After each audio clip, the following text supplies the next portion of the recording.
अस्सलाम वालेकुम। कैसे हैं आप सब लोग? अल्लाह से अच्छी उम्मीद है अच्छे होंगे, और जो अच्छे नहीं हैं अल्लाह ताला सबको बहुत अच्छा कर दे। और देख, आज का मेरा ब्लॉग का नाम है सफाई। मैं ज़ाहिर लिख कर बोलती नहीं हूँ और आपसे बिल्कुल मुखातिब रहती हूँ। हर वो बात जो मैं महसूस करती हूँ, टॉपिक एक होता है लेकिन मैं ज़िक्र दूसरी चीज़ का भी कर देती हूँ। जो मेरे दिल में कोई आती है बात वो भी आपसे शेयर करती हूँ। लगातार बोलने से अल्फाज 19-20 हो जाते हैं, तो इसको इग्नोर करते हुए आप मेरी मेन पॉइंट जो होता है ना उस पर तवज्जो दें तो ज़्यादा बेहतर है। जो मैं अच्छी बातें सिखाती हूँ, बताती हूँ, बोलती हूँ, उसको समझने की कोशिश करें और उस पर अपने बच्चों को अच्छी बातें सिखाएं कि देखो आंटी क्या कह रही हैं, बाजी क्या सुना रही हैं। ये बच्चों को ज़्यादा बताएं तो ज़्यादा अच्छा लगेगा, क्योंकि काफ़ी सारे बच्चों में चेंज आ चुका है मेरे ब्लॉग से। मेरे पर्सनल पे भी कॉलें आई हैं, काफ़ी सारी लोगों से मुलाकात हुई मेरी। उन्होंने भी कहा कि हमारे बच्चों में सुधार है। आपका ब्लॉग देख के अज़ान के टाइम अब हमारे बच्चे हल्की आवाज़ नहीं करते, मोबाइल नीचे रख देते हैं। कहते हैं ब्लॉग वाली आंटी ने कहा था फ़ोन नीचे रख देना, अज़ान गौर से सुनना और अज़ान में जवाब देना। मैं बहुत दिल से खुश हूँ उन बच्चों के लिए कि जिन्होंने मेरा कहा माना और मेरी बात समझी। अल्लाह उनकी तंदुरुस्ती दे, अल्लाह उन्हें अपने हिफ्ज़ मान में रखे। तहे दिल से शुक्रगुज़ार हूँ जो लोग बच्चे मेरा कहना मानते हैं। इसी तरह से सारे बच्चे ख्याल रखें अपने घर का, गली का, मोहल्ले का, कि हम जो भी चीज़ खाते हैं उसको डस्टबिन में ही रेफर्स फेंकें। टॉफ़ियाँ खाएं, कुछ भी खाएं, रेफर्स खाएं। कोई भी चिप्स खाएं उसका इधर उधर कूड़ा ना फेंकें। रास्ते में फेंकते हुए ना चले जाएं, पैकेट ख़त्म हो गया तो कहीं भी डाल दिया। और हर वो चीज़ जो इस्तेमाल में नहीं आती वो किसी से पूछ लें, किसी को चाहिए, हमारे ये इस्तेमाल में नहीं आ रहे।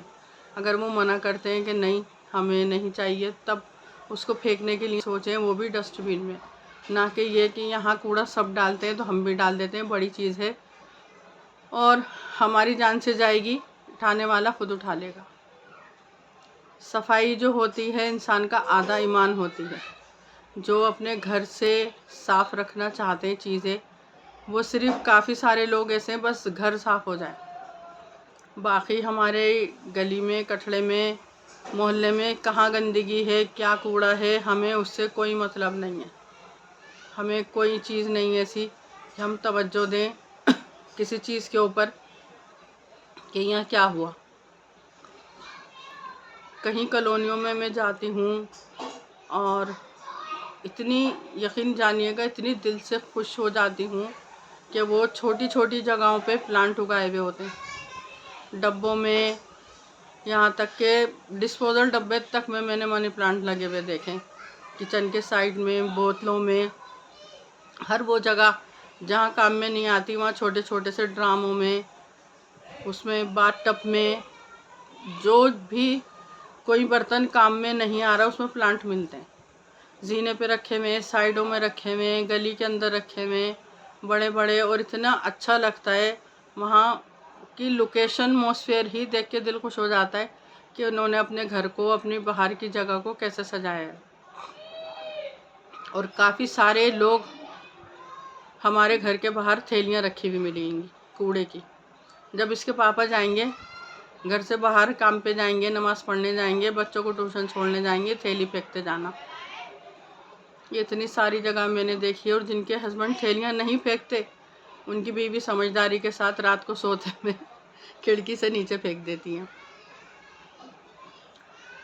रमज़ान में जब डेकोरेशन हुई लाइटों की, तो मैंने खुद ने वीडियो देखी कि लड़के ने कहा हमने बहुत पास पास लाइटें लगवा ली हैं जिससे औरतों को परेशानी हो रही है कूड़े की थैली फेंकते में। हमें कम से कम 3 से 4 बालिश का गैप देना था ताकि उनकी कूड़े की थैली आसानी से निकल जाती। हमने लाइटें लगवाई हैं और ये झाड़ फानूस औरतों ने लगा रखे कूड़े की थैलियों के। देखें, उनसे उनके घर के माहौल और उनकी तरबियत का पता नहीं चलता, जो इस तरह की थैलियाँ फेंकते हैं कूड़े। और किसी के आगे आए हमारे घर का कूड़ा किसी के ऊपर रफ्ता रफ्ता गिरता रहे, थैली कहीं अटक जाए, थोड़ा थोड़ा रिश्ता रहे उसमें से पानी किसी नमाजी के ऊपर जाए, किसी दीनदार औरत पे जाए जो कि जाते ही नमाज पढ़ेगी, उसका गुनाह किस पे जाएगा? वो कूड़ा जो आप फेंकती हैं वो किसके ऊपर उसका सवाब और रहता है? 100 रुपये बचाने के लिए जमादार को लोग हटवा देते हैं कि हम नहीं दे सकते। जमादार छुट्टियां करता है, आता 5 दिन है हफ्ते में और महीने पे 100 रुपये मांग लेता है। बाकी के 4 दिन आप कूड़ा बाहर फेंकवाएं जहाँ कूड़ा खत्ता जलता है। सुबह जमादार, अब तो अल्लाह का शुक्र है, रोज़ आते हैं, गली गली आते हैं और फ्री में कूड़ा उठाते हैं। तो अगर ये हम अपने बच्चों को तरबियत दें कि बेटे नहीं इधर उधर जाके गलियों में चीज़ें खा के ना फेंको, ना गंदगी फेंको।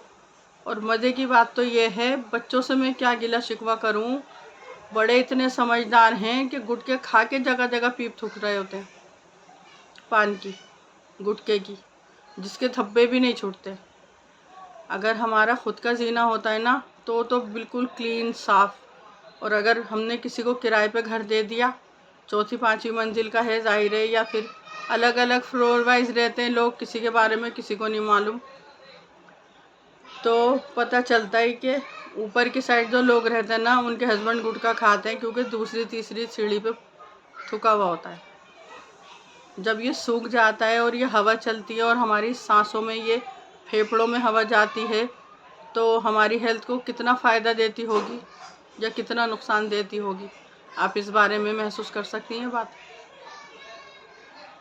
बीड़ी सिगरेट नेचुरल है, लोग पी रहे हैं, लगातार पीते हैं और थूकते हैं, सब कुछ करते हैं, लेकिन कम से कम जिन चीज़ों से हम अच्छा रह सकते हैं, साफ़ सुथरा अपना घर रख सकते हैं, वो तो ना करें। वॉश बेसन में ही ये अपनी पान वान की पीप थूकें, ऐसी जगह डालें जहाँ नाली हो, भाई डायरेक्ट चला जाए, ये सूख कर हवा से हमारे फेफड़ों में, हमारे बच्चों के फेफड़ों में ना जाए, क्योंकि हम रोज़ जीना चढ़ते हैं उतरते हैं, तो उसमें कितना मिलता है सवाब या गुनाह। अगर हम किसी को तंदुरुस्ती नहीं दे सकते, कम से कम बीमारी फैलाने वाली चीज़ें तो ना करें ना। आप ज़्यादा से ज़्यादा ये मेरा ब्लॉग लाइक करें, सब्सक्राइब करें और आगे ज़रूर शेयर करें। शायद कितने सारे लोग गंदगी ना करें, रेफर्स ना डालें और गुटके पान ना थूकें। दुआओं में मुझे याद रखें। नेक्स्ट ब्लॉग में इंशाल्लाह फिर आऊँगी, तब तक के लिए अल्लाह हाफ़िज़।